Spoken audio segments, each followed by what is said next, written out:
man ñemewuma ko boo jëlee le cas de Simon Faye vraiment aussi ça a été une très grande douleur qu'on a partagé avec lui parce que ñi xam Simon ñëpp xam nañ ne Simon c'est quelqu'un de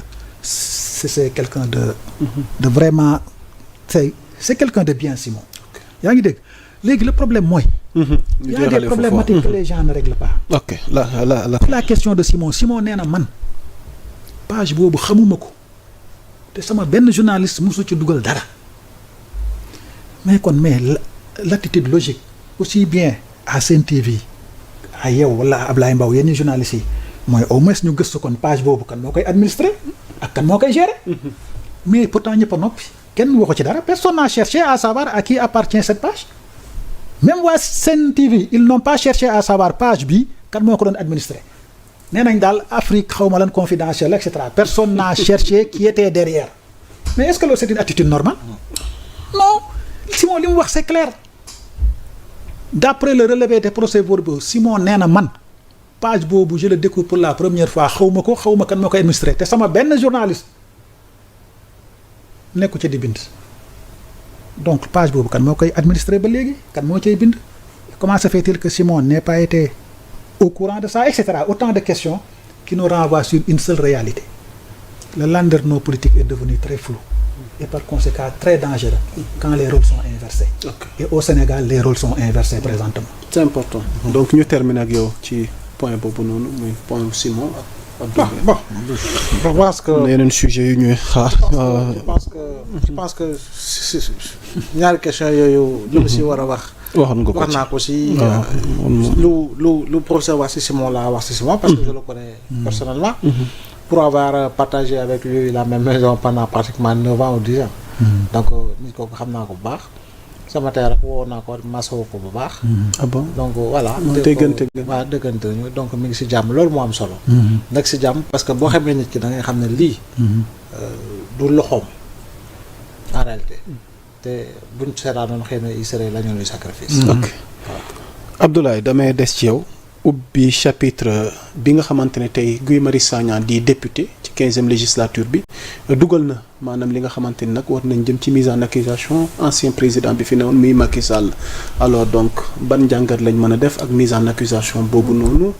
dina sotteem du sotti alors tey ban décryptage dañ ci mën a def. waaw mais xam nga haute trahison moom.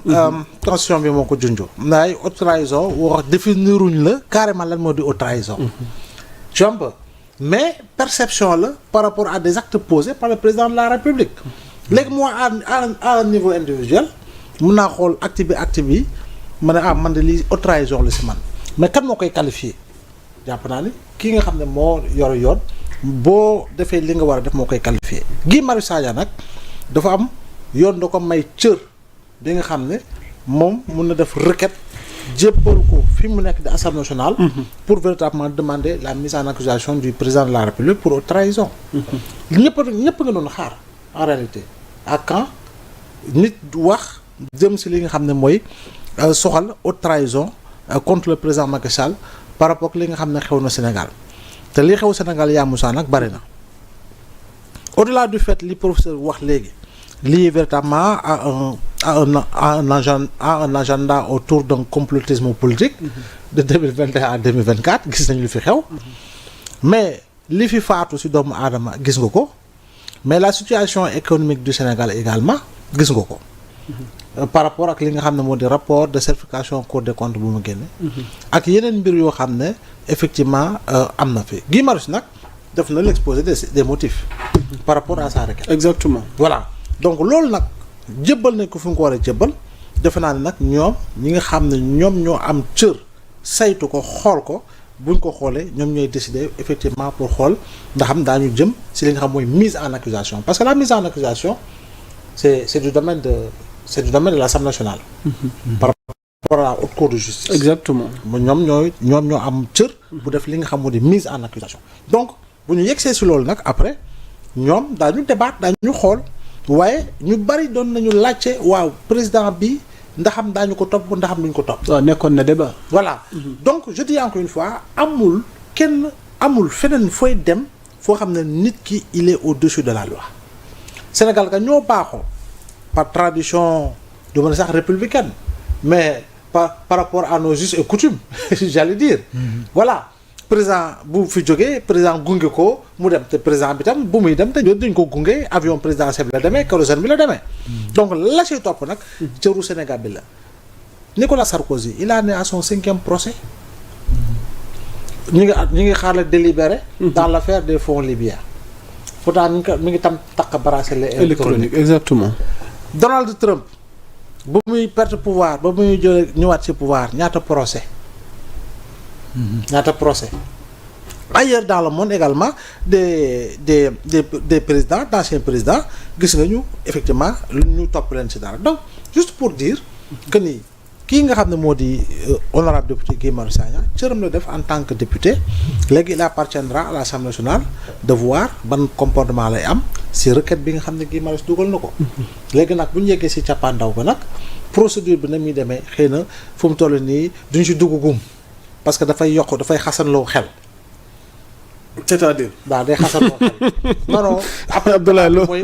buñ ko bu ñu defee mise en accusation est-ce que dinañ ko def. bu ñu defee mise en accusation lu si war a topp naka luñ koy jëlijee. mandat d'arrêt international lay doon wala nangam jàpp naa ne loolu sax teel na pour ñu dugg si débat yooyu. parce que comme ni mu ko waxee day xasanloo xel. pour le moment mooy la faisabilité et l'acceptation de la requête introduite par le député Guy Marius Sagna au fin de poursuivre l'ancien président Macky Sall pour haute trahison. ok léegi nag loolu moo sam solo. voilà léegi nag nañu xaar parce que wuro ba dina dem këng bu yàgg si lu dul yàgga ah oui dossier bi jàpp naa ne dañu ko saytu mu xool comme effectivement nu ñu xoolee mbir bu jëm si wàllu loi d'interprétation bi gis nga bu ñu si cooli yegg nañu fi ñu war a yegg def la ñu war a def respecter toutes les procédures légales lu si ëpp solo rek mooy procédures yi da nekk ay procédures yu jaar yoon yu légal nga xam ne suba kenn du la ne am na foo xam ne da nga ko fóotee ba nit di ko mën a interpréter politiquement. jërëjëf donc ma ñëw ci professeur Ali Khoudia mise en accusation bi nga xamante ni moom député Guy Marius Sagna yëkkati na ko donc ñu war ci jublu naam dina am ëllëg bu favorable parce que boobaak léegi ñu bëri jàpp nañ ni li fi xew ak léegi dafa am ku jiite woon réew mi lu ñu mën a jàpp ay responsable moom kenn war ko cee mën a féete kaw ci wàllu responsabilité ndax dañuy bàyyi mbir yi mu sedd ni après ñu jàll ci leneen parce que constitution Sénégal moom may njiitum réew ñu bañ ko toppee lu dul haute trahison naam haute trahison définir ñu ko fan lañ mën a jëm tey jii ni ak mise en accusation bi ndax dina am ëllëg goo xamante ni tey dina tax askan wi ne enfin donc du ku mu neex nga jiite nu mu la neexee après nga dem parce que moom jàpp na ni dette cachée bi rapport Cour des comptes bi doy na rek tey ñu war a mën a toppee Macky Sall mi fi nekkoon pour haute trahison. oui je pense que le député Guy Marius Sagna dafa sàqame lañcu sénégalais yu bari. ok te je suis sûr que bu dul woon moom des universitaires wala benn société civile wala un citoyen lambda mënoon na jël initiative boobu parce que honnêtement. duñ fi nekk di épiloguer sur tout le mal qu'a fait le président Macky Sall dans ce pays mais dañuy rappeler yenn rek déjà que yow les finances publiques nga xam ne pour ñun fonctionnaires c'est presque la Bible ou c'est presque un Coran les documents budgétaires nga xam ne fonctionnaire bu nekk ce livre de chevet nga am audace falsifier chiffres yooyu ba mu indi coow lii ba FMI dugg ci ba ñuy réévaluer ay dettes di ko surestimer loolu déjà rek jar na haute cour de justice pour man loolu rek haute trahison la part du président Macky Sall parce que gis nga au ministère de l'économie et des finances les techniciens ils peuvent faire leur travail ils feront leur travail mais gis nga y a que 2 ou 3 personnes qui sont capables y a qu'une seule personne qui est capable de donner un ordre pour que des chiffres ou des documents ou des cadrages budgétaires ou des documents de dépenses ou des documents de prévision puissent être falsifiés. Okay. C'est le président de la République. Moom kese moo ko man moom kese et c'est entre lui et son ministre bi mu désigné donc ne serait-ce que pour ça rek président Macky Sall war nañ koo waat mu expliquer sur ça beneen bi mooy le montant de la dette. Mais 18 000 milliards, vous imaginez ce volume financier là. boo tourné Sénégal fan la dugg doone ma ci TER bi la dugg doone ma ci BRT bi la dugg doone ma ci stade Abdoulaye Wade la dugg et cetera 18 000 milliards du juróomi dërëm du fukki dërëm ne serait-ce que pour ça rek il doit venir s'expliquer parce que bu ñuy wax haute trahison bu ñuy wax haute cour de justice intérêt bi mooy que le président ñëw toog ñu poser ko question mu répondre mais yooyu sax peut-être que c'est des aspects matériels mais les aspects humains 82 jeunes sont tombés au champ de l'honneur ay xale yoo xam ne leur seul tort c'était de revendiquer pour leur propre avenir parce que affaire bi dem na ba benn instant ce n'était plus Ousmane Sonko c'est des jeunes qui se battaient pour leur propre avenir gis réew mi ni muy doxee gis passe droit yi fi mu nekk gis déséquilibre social bi am entre les couches de la population gis ne la classe moyenne apparemment elle vit au-dessus de ses moyens mais en réalité boobu c'était une réalité virtuelle gis ne ñun sénégalais yi niveau bi ñu yóbboon ñu fay dund ça ne reflétait pas la réalité te loolu nag moo nekkoon Sénégal en réalité le règne de Macky Sall c'était une règne de spéculation maanaam dafa yéegaloon niveau de vie sénégalais yi alors que dans la réalité egguñu woon foofu à peu près 5 à 10% de la population maanaam 5 à 10% de l'oligarchie libérale parce que dañ doon accaparer 68% des ressources 68% des ressources la classe moyenne bi nga xam ne peut-être ñi ngi doon dund ci seen teraanga ci seen kii dañu obligé après wàcc parce que le pays était devenu un pays virtuel ñi nga xam ne ils étaient la couche la plus pauvre ak la couche qui est assez pauvre ñooñu nekk dëkk ci taaba alors que yow yaa ngi dégg ñu naan diw ma nga Dubaï diw jënd na lii diw et cetera alors que yow dans la marche du pays amul dara lu la war a won ne le il y a une production de croissance qui peut justifier ce train de vie de l'État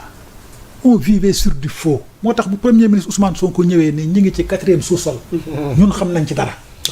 parce que ñun ñoo doon élaborer les documents d'orientation là le diagnostic dans les ministères ñun ñoo ko doon def les budgets réels par rapport léegi boo demee dans tous les ministères ponction budgétaire c'est devenu la règle chaque année on ponctionne tous les budgets nag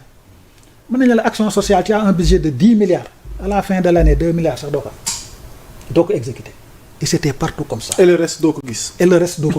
alors on vivait dans un pays virtuel où la majorité sociologique n'était pas en adéquation avec le flux financier du pays et quand c'est comme ça rek le déséquilibre il est profond les frustrations elles sont profondes la haine et la rancœur et les sous-jacents mi ngi ci biir mais bés bu éclaté dëkk bi tàkk loolu moo doon réalité Sénégal heureusement que pour ñun heureusement la seule bonne action de Macky bi mu def malgré lui repoussé na présidentielle yi conseil constitutionnel bañ xëy génne ñoom Ousmane Sonko ak Diomaye par force personne n'a compris heureusement parce que moom bu forcé woon dem élection du génn Sénégal moom ak njabootam yëpp kenn du ci génn Sénégal parce que boobu Sénégal demoon nañ ba c'était le trop plein il fallait am benn couperet boo xam ne dina ñëw mettre fin n'est-ce pas à ce climat de tension de haine de jalousie de deux Sénégal dañu demoon ba ñaari Sénégal moo fi amoon ñi ànd ak Macky ak ñi àndut ak Macky c'était aussi clair que ça et ça c'était visible partout dans les administrations dans les entreprises dans les sociétés dans les maisons dans les quartiers. ñaari bloc am ñaari bloc ñi ànd ak Macky ak ñi àndut ak Macky. En tout cas boo ànd ak Macky moom. sa lépp da moom baax na. tu ne crains rien et cetera tu as vu Covid bi. les gens sont permis de faire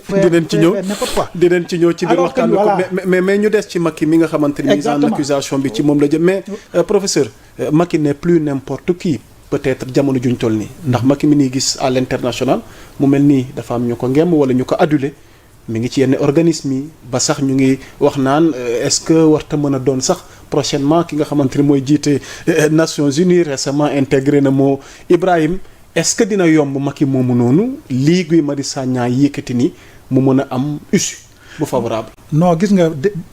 bu gouvernement du Sénégal monté un dossier contre Macky Sall. waaw pour haute trahison. Toutes ces chances à l'international tombent à l'eau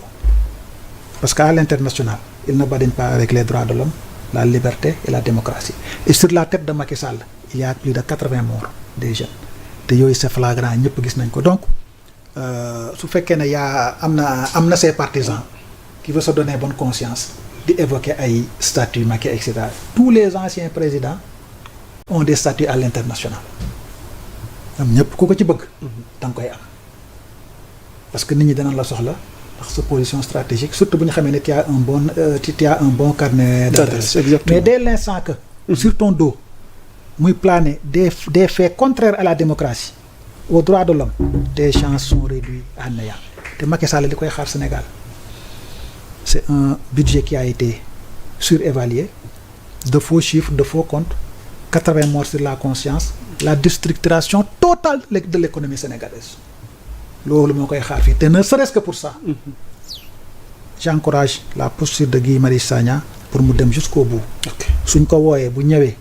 baax na, bu ñëwul on lance un mandat d'arrêt international contre lui. C'est aussi simple que ça. C'est important. Alors Abdoulaye, le cas Macky Sall mise en accusation de Guy Marius. waaw mooy enjeu yi nga xamante ne tey moo ci mën a lalu mooy li ma wax nii rek. vu souvent li ñuy bëgg a may ancien président ci seen statut ci seen